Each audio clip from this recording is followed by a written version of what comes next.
Hey guys, it's Destiny, and in today's video we're going to be doing my Jing Yuan review, if I think he is worth it, and so on. And without further ado, let's get straight into it. So as we see, here's Jing Yuan. He is looking phenomenal. I'm completely in love with this character's design. He looks amazing, and I'm sure anyone who's pulled for him definitely agrees. So we're honestly going to give him a little bit of brownie points for that alone.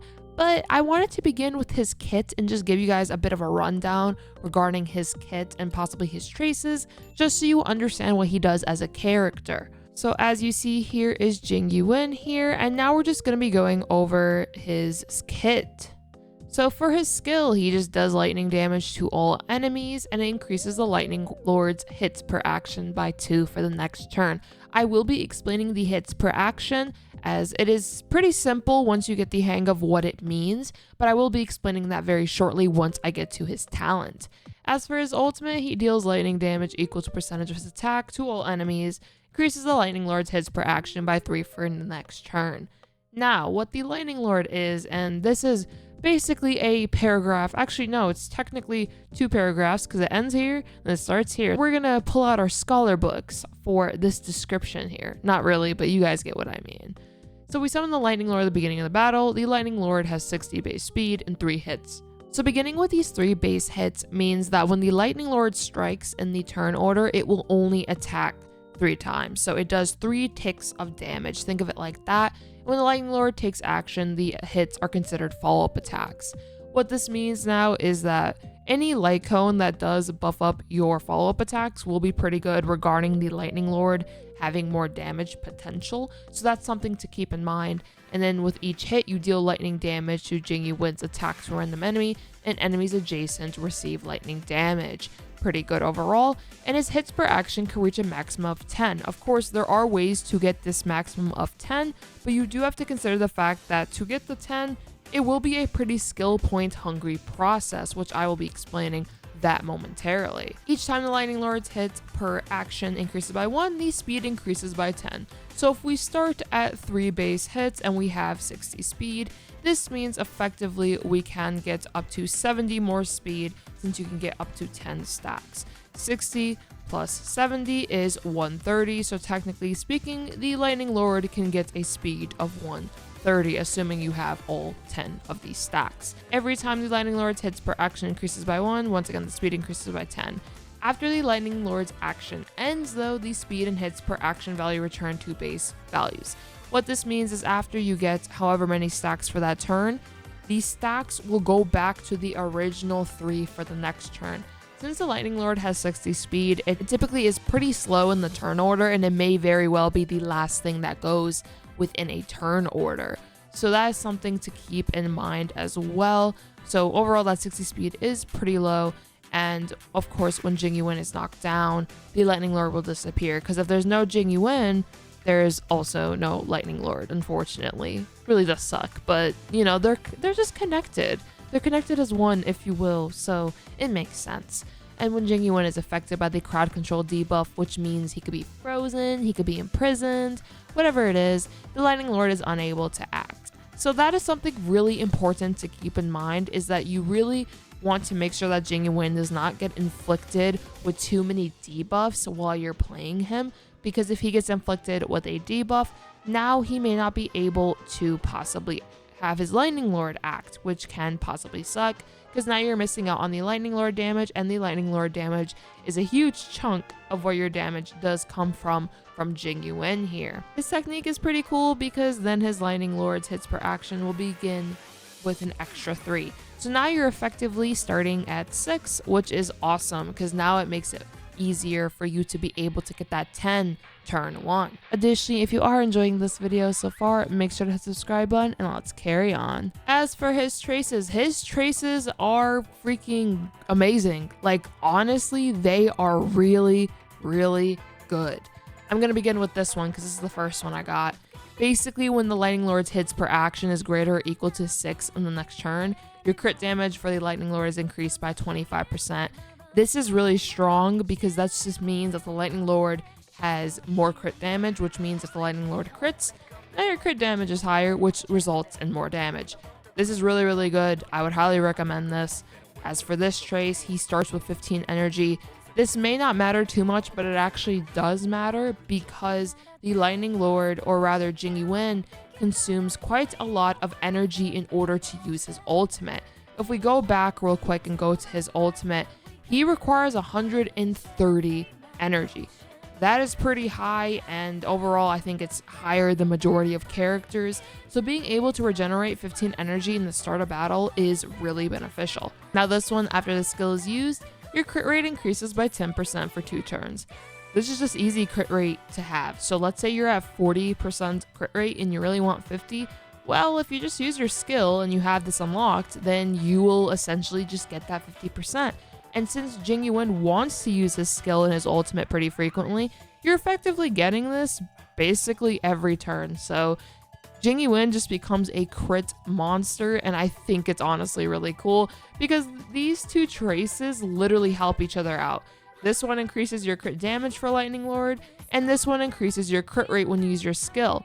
Now, once again, when you use your skill, you get 2 stacks, which means you'll be at 5 stacks. And of course, if there's a way for you to get the ultimate, now you'll have more stacks than that. You would go from 5 all the way to 8. And what's cool is when you have 6 or more, now your crit damage is increased. So what this overall means is that Jing Yuan overall has a really strong kit. His kit is centered around making himself able to crit, able to have a lot of crit damage. His Lightning Lord's able to inflict a lot of damage, assuming that you are able to build the stacks. And building the stacks is really crucial for this character. Now, keeping that in mind, once again, really skill point hungry, this character wants your skill points. He wants them like it's his breakfast, like it's his lunch, and like it's his dinner. Imagine giving him Fruit Loops, which you guys watched yesterday's video, you know about the Fruit Loops joke. He wants his Fruit Loops, and then maybe for lunch, he also wants, you know, a really good sandwich. And then for dinner, he just wants, I don't know, maybe some spaghetti. Who knows? I don't know what Jing Yuan likes. I just have a strong feeling he likes Fruit Loops. I don't know. We're just going to run with that. Do you guys think Jing Yuan likes Fruit Loops? I think he does. But anyway, point is that imagine all these meals are just skill points. He wants them all the time, and then include some snacks, more skill points. The point is he wants your skill points. You want to use his skill as much as you can. You want to use his ultimate as much as you can. And of course, because he requires so much energy, you have to use his skill pretty often for him to be able to actually use his ultimate. I believe he needs up to 4 skills in order to actually get his ultimate. It's either 3 or 4. Either way, quite a bit of skills regardless, because that can take up a lot of turn orders if you do not have a character like Bronya or Ting Yun. Now, when we get into team comps, I mentioned Bronya and Ting Yun for a very good reason. Ting Yun is a really good character for Jing Yuan, possibly, if not, his best partner. The reason why she's so good is because of her kit. Her skill allows her to get Benediction, which increases the attack of an ally up to a percentage of Ting Yun's attack. The Benediction will allow the ally to do extra lightning damage, which is really good because she's able to give an additional buff to lightning characters. And what is Jing Yuan? He is lightning. So this is just overall really powerful. It lasts for 3 turns, so you don't actually have to use Ting Yun's skill every single turn. You could just use it possibly every other turn, or just wait until 3 turns are up.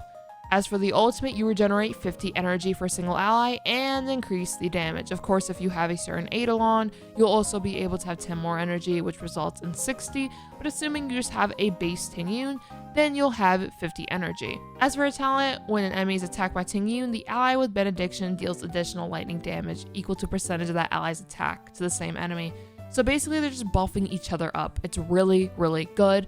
And her technique lets her immediately regenerate 50 energy upon using her technique. So if you pop 2 of these, or possibly even 1, and then you use her skill, she should be able to have her ultimate ready, which if you get her ultimate ready and you use Jing Yuan's technique, which if we go to him right here, and we'll use his technique, this is an easy way to get 10 stacks turn 1, which results in you doing a whole lot of damage just right away. It's great. It's really good. And another cool thing is there is a certain light cone here. This light cone, a few people have been figuring out what it does, but essentially upon entering battle, if an ally deals the same damage type as a wearer, damage dealt increases by 24%. This is basically a way to give Jing Yuan, a few people have discussed this light cone. The wording is a little weird, but essentially this light cone is able to assist your teammate, which means Jing Yuan. So if you have the superimposed 5, he will essentially get 24% extra damage with that, which is really good because Ting Yun basically just gives this buff just for Jing Yuan like existing. So overall, Ting Yun, amazing partner. Bronya is also a really good partner, but the only issue with Bronya is that her buff, from what I have seen and I've heard, is that it only works for that one turn, which basically means that the buff will not actually go to the Lightning Lord, and instead it just goes to Jing Yuan because you immediately advance Jing Yuan, and that buff from her skill will immediately go to him. Now, a cool thing though is that, you know, her ultimate allows multiple turns, so the Lightning Lord will be able to have some buffs from the ultimate that Bronya provides, so it's not a total loss in my opinion, but Ting Yun is still, in my opinion at least, I think Ting Yun is better. But overall, with making team comps for Jing Yuan, not to say it's too much different than Seele, I feel like it is pretty similar because Jing Yuan will be your main DPS. You of course can have sub DPSs. Seele can be pretty good. Ting Yun can be pretty good, and just so on. Let's say Ting Yun is a sub DPS, but as your buffer, Seele is really good just for reducing defenses. And overall, Jing Yuan has just been a really strong character to have. He's a really good character, really good DPS. If you are wondering if I think him or Seele is better, or rather, if you have Seele, if you should go for Jing Yuan.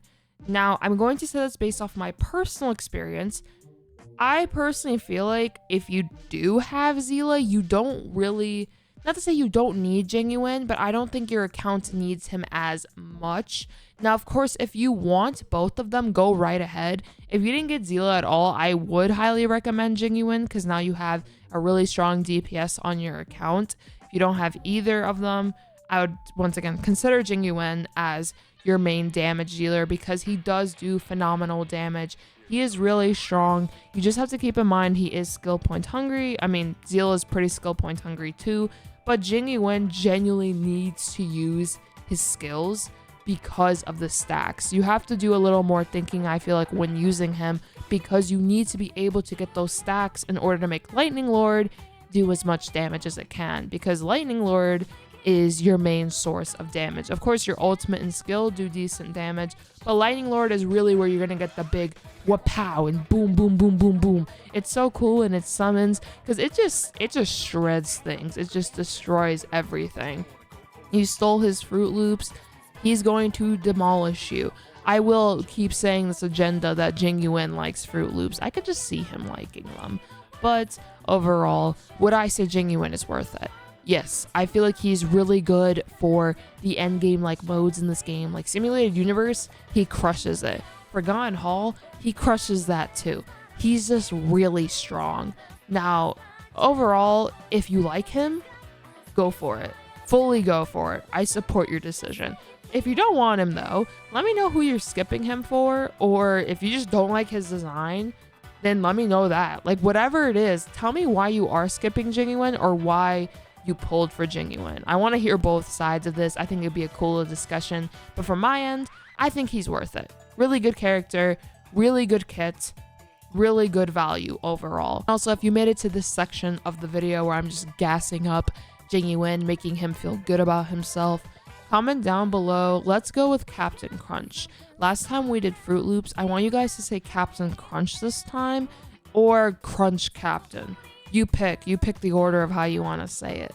But overall, I hope you guys did enjoy this little rundown, if you will, of me just explaining Jing Yuan and also giving my thoughts of why I think he's personally good, what partners I kind of recommend. I do think it's really good that Ting Yun is on the banner with him because it's just highly beneficial because you're getting practically his best teammate on the same banner as him. So I feel like HoYoverse did a really good job with picking the banner units for this character, since you're essentially, honestly, you're basically getting really good core units for your account as a result.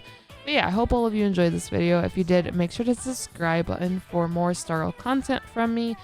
Make sure to click the like button, and also in the comments down below, once again, Captain Crunch or Crunch Captain, or Captain Crunch Captain. I don't know. You pick the order of how you want to say it. Get creative with it. Hope all of you have a nice one though. Peace.